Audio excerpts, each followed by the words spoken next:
मुंशी चंद अपनी बेटी चांदनी के साथ एक छोटे से घर में रहता था। मुंशी चंद मजदूरी करके अपना और अपनी बेटी का पेट भरता था और थोड़े थोड़े पैसे बचाकर अपनी बेटी को पढ़ाता था। धीरे धीरे मुंशी चंद बीमार रहने लगा और बहुत कमजोर भी हो चुका था। एक दिन मुंशी चंद अपना इलाज करवाने डॉक्टर के पास गया। मुंशी चंद की जांच करने के बाद डॉक्टर ने कहा, आपको ज़्यादा से ज़्यादा आराम करने की ज़रूरत है और मैं कुछ दवाइयाँ लिख देता हूँ, आप इसे समय पर लेते रहिए। लेकिन मुंशी चंद के पास दवाई खरीदने के भी पैसे नहीं थे, इसलिए वह बिना दवाई खरीदे ही घर आ जाता है और आराम करने लगता है। तभी चांदनी वहाँ आती है और पूछती है, डॉक्टर ने क्या कहा पिताजी? कुछ नहीं बेटी, डॉक्टर ने बोला बस थोड़ा आराम करने की ज़रूरत है। चांदनी समझ जाती है कि मुंशी चंद कुछ छुपा रहा है और बिना कुछ कहे उठकर वहाँ से चली जाती है।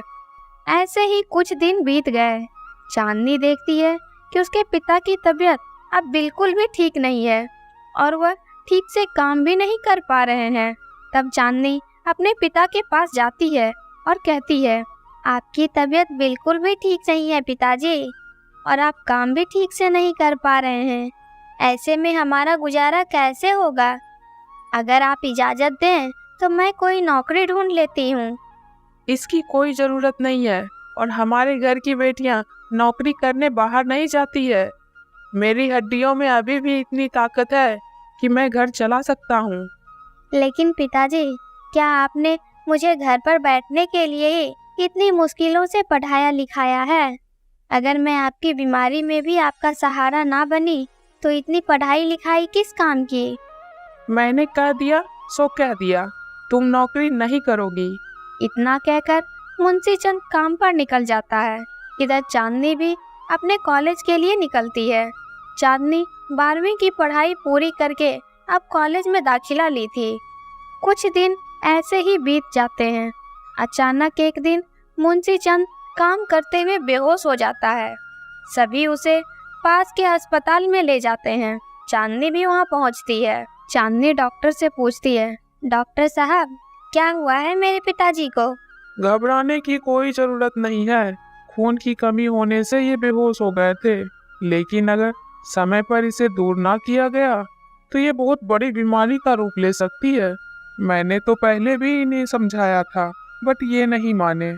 साहब, हम गरीब आदमी हैं, इलाज में अगर पैसे लगा देंगे तो घर का चूल्हा कैसे चलेगा? पिताजी, आप पैसों की फिक्र बिल्कुल भी मत कीजिए, आप बस अपना इलाज करवाइए। इतना कहकर चांदनी डॉक्टर को पैसे देने लगती है। तुम्हारे पास इतने पैसे कहाँ से आए? पिताजी, जब आपने मुझे नौकरी करने से मना किया तब मैं आपको बिना बताए अपने कॉलेज के साथ साथ छोटे बच्चों को ट्यूशन भी पढ़ाने लगी, वहीं से ये पैसे आए। और हाँ पिताजी, आजकल लड़के और लड़कियों में कोई अंतर नहीं है। लड़कियां भी नौकरी करके अपने बूढ़े माँ बाप का सहारा बनती है। चांदनी की बात सुनकर मुंशी चंद को भी अपनी गलती का एहसास होता है और वह चांदनी को घर से बाहर जाकर नौकरी करने की इजाज़त दे देता है। जल्द ही चांदनी की डिग्री की पढ़ाई पूरी होती है और वह एक बड़े से कंपनी में नौकरी भी करने लगती है। अब मुंशी चंद भी अपनी मजदूरी छोड़कर आराम करता है और एक अच्छा सा लड़का देखकर चांदनी की शादी करवा देता है और फिर तीनों खुशी खुशी जीवन बिताने लगते हैं। टू बी कार्टून चैनल को सब्सक्राइब करने के लिए हृदय की गहराइयों से प्रेम पूर्वक धन्यवाद।